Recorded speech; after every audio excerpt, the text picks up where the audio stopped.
Olá, quem é produtor sabe que é impossível produzir sem se preocupar, né, com as condições climáticas. E com tantos fenômenos acontecendo, geadas queimando os cafezais, um frio intenso no sul do país, como é que será que fica o tempo para o segundo semestre? A gente vai conversar hoje com João Castro, agrometeorologista da Clima Tempo. Oi, João, um prazer ter você aqui com a gente. Obrigada aí pela oportunidade, por conversar com a gente. Olá, Luísa, o prazer é meu poder contribuir com esse veículo tão importante, né? Singenta, digital. Vamos falar de vários assuntos interessantes e o clima, como você falou, né? O produtor ele tem que estar sempre atento, né? Senão é problema à vista. Com certeza. E vamos começar com a pergunta que todo mundo faz, né? Como é que vai ficar o clima? Vamos primeiro falando de café, né? A gente sabe aí que as geadas estão muito severas. Tem alerta de novas geadas, João? Tem. A gente sabe que há umas 2 semanas atrás, uma semana e meia atrás, ali, na metade de julho, a gente teve um evento de geada bastante importante, né, que comprometeu as lavouras aí no interior de Minas Gerais, até mesmo no norte de São Paulo. Isso aí foi uma geada bastante intensa, causou desfolha, causou perda, né, vai impactar a produção do ano que vem, mas só que o pior de tudo é que tem uma nova onda de frio agora para o final de julho, que deve causar geada novamente. Interior de Minas Gerais, a região sul, vai ficar mais concentrado ali perto da região próxima a Lavras, por exemplo. Então, essas novas geadas que podem acontecer ainda no final de julho. Infelizmente, né, logo na sequência de uma geada forte vai vir, tem a possibilidade então de uma nova geada, que daí mudas jovens, por exemplo, né, com certeza não vão conseguir aguentar. Nossa, que pena, que notícia ruim, né, para os produtores de café. E, João, como é que fica, então, vamos falar um pouquinho de grãos também, o que a gente pode esperar para a safra de verão 2021-2022? Então, para esse ano, a gente tem um início de safra bastante diferente do ano anterior. Vocês vão lembrar, né, que no ano passado a gente estava numa condição de laninha, as chuvas demoraram a emplacar, né, a tomar vigor, assim, a consistência, melhor dizendo. Só foi começar a chover de fato mais ou menos ali na segunda quinzena de dezembro. E mesmo assim choveu pouco, né? E mesmo assim com bastante regularidade, você comentou bem. Mas só que ela começou em dezembro já, né? Então quer dizer, houve muito atraso e por isso a gente tem milho muito atrasado, por exemplo, agora no campo, no sul, no Mato Grosso do Sul, no interior de São Paulo, que está levando essa geada toda em cima, prejudicando a produção. Para esse ano, felizmente, o cenário para início de safra é diferente. Por quê? A gente está hoje numa condição de neutralidade, a gente vai se encaminhar para uma laninha, só que essa laninha ela só vai dar as caras, ela só vai mostrar impacto lá em dezembro, janeiro. Então, até lá, a gente tem uma condição bastante favorável de precipitação, com precipitações mais regulares. Claro que você tem algumas regiões que chove menos, mas, no geral, o centro-sul ele vai estar favorecido com precipitações, que elas vão estar aí acima da média. Mas esse cenário aí, Luiz, ele vai começar a mudar lá em dezembro. Como eu falei, daí volta a laninha, daí olha só o drama, né? O agricultor, digamos que eu sou um agricultor, eu estou no Paraná, eu aproveito o final do vazio, planto no cedo, início de setembro, a soja nasce, cresce, estande bem, estande legal, né? Planta com sanidade, aí chega lá no final, em janeiro, na floração, na hora de enchimento de vagens, o que vai acontecer? Falta de precipitação. Então, esse é o cenário que está se desenhando. O principal destaque, então, que a gente tem para falar é que lá no enchimento das vagens de soja, a gente pode ter, então, uma irregularidade da precipitação, especialmente no centro-sul. Estou falando de Mato Grosso do Sul, sul de Goiás, sul do Mato Grosso, interior de São Paulo, Triângulo Mineiro e, claro, o sul do Brasil. São as regiões, claro, que elas sentem cada uma, umas num grau maior, outras num grau menor, mas são as regiões que sentem aí, né, o impacto da laninha quando ela está atuando. Então vamos ter aí uma safra com o impacto da laninha, né? E o que mais que a gente pode destacar nesse segundo semestre, João, que seria importante aí para o agricultor?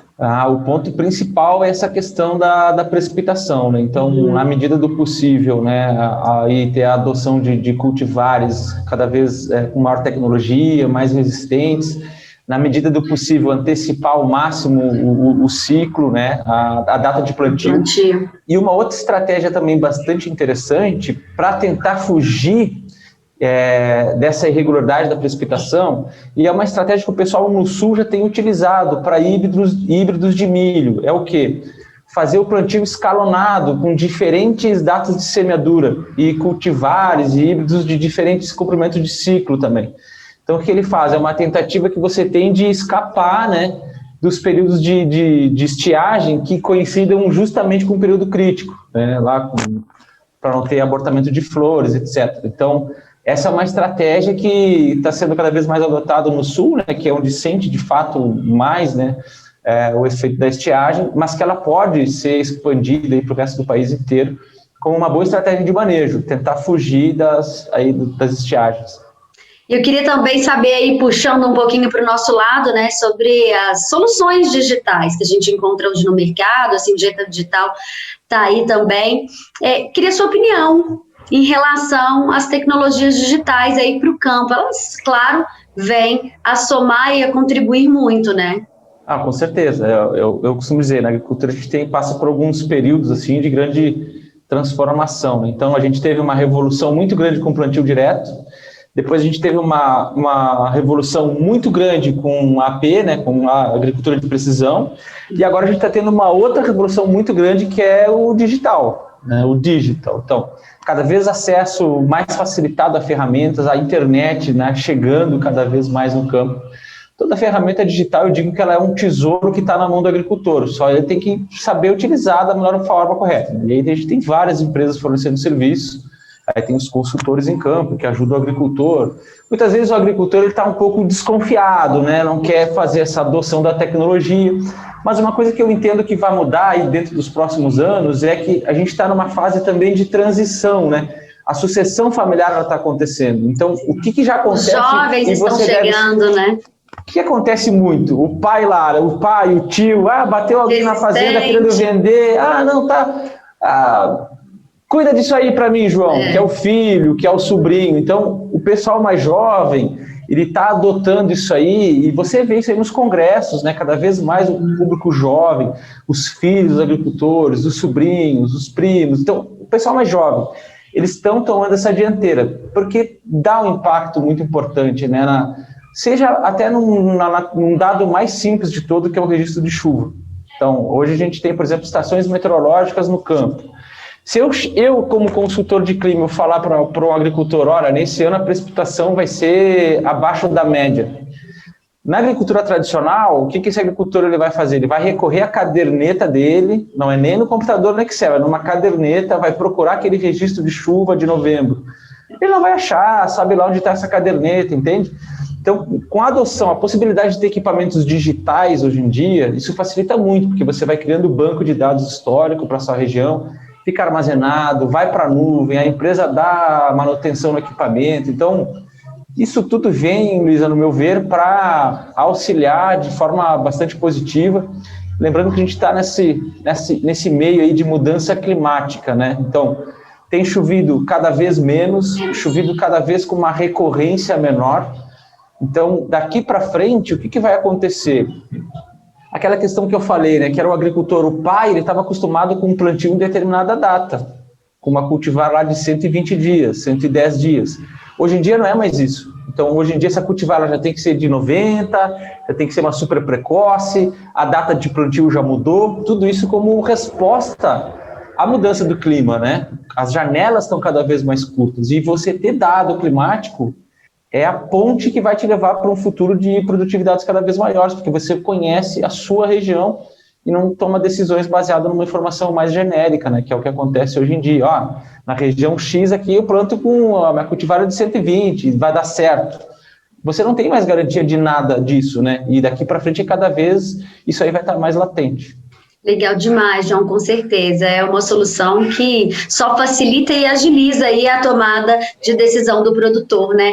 João, mas antes de finalizar, queria voltar no café. A gente falou muito, né, desse clima voltado para os grãos, mas se a chuva, ela vai começar a diminuir por volta aí de dezembro, início do ano, como é que fica para a produção de café, onde os cafeicultores começam a produzir aí por volta de outubro, de novembro? Como é que fica para os cafeicultores?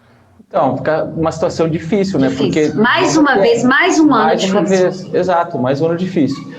O ano que vem já é o ano da bienalidade negativa.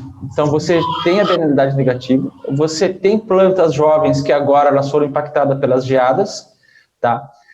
Só que daí tem o seguinte, aí vai faltar água na época que deveria chover para essa planta de novo ganhar um vigor, né, voltar a se desenvolver, crescer bem para produzir, por mais que seja impactada, para produzir alguma coisa no ano que vem. Mas só que a deficiência hídrica é um desafio para o próximo ano, para uma planta que já sofreu com o inverno. Então, a tendência é a safra de café do ano que vem ela ser bastante comprometida. Tanto que as cotações em Nova York, por exemplo, ontem elas já, né? Agora no final do mês de julho, está indo lá em cima, porque o pessoal já sabe, inverno rigoroso, tem perspectiva de laninha, então o café, o ano de bienalidade negativa vai ser mais negativo ainda. Então o mercado do café aí, o pessoal está em polvorosa, porque o que está se desenhando pela frente é uma próxima safra bastante complicada. E tem alguma dica? É possível dar alguma dica para esses produtores? Tentar, que todo mundo já faz hoje em dia a irrigação, né? Então, aquele que não tem irrigação tem que investir em irrigação, porque é uma forma que tem de tentar amenizar esse problema da deficiência hídrica. Claro que você acaba chegando num outro problema que é ter água armazenada, né? Você tem que ter condições de armazenar água para poder irrigar. Investimento também, né? Que a gente sabe que é caro. Investimento. O sistema de irrigação aí ele é bastante caro. Uhum. Mas é um caminho que, na minha avaliação, é um investimento necessário, tá? Então, existem meios aí, né, de conseguir financiamento. E ele acaba se pagando aí, porque você tem, por exemplo, que nem esse ano, né? Um frio duro aí, 2 geadas, aí depois sem chuva. Não adianta, acaba sendo que o investimento, no longo prazo, ele se paga. Legal. João, muito obrigada pelo bate-papo. Espero poder contar aí com você mais vezes. Claro, a gente fica à disposição sempre aí para poder enriquecer, né? O assunto de clima é um assunto extremamente importante. Eu costumo sempre falar que a produção agrícola é baseada num tripé, né? Preparo de solo e tratos culturais, genética e clima. Você pode ter a melhor genética, o melhor trato, o melhor produto, fitossanidade, tudo ok. Se o clima não ajudar... Se o clima não ajudar, já era. Então, não adianta, né? A informação climática, ela sempre foi importante e cada vez ela vai ser mais importante ainda nesse cenário que a gente está vivendo aí de mudança climática, de extremos climáticos. Então, é sempre um prazer a gente poder contribuir e discutir isso com vocês.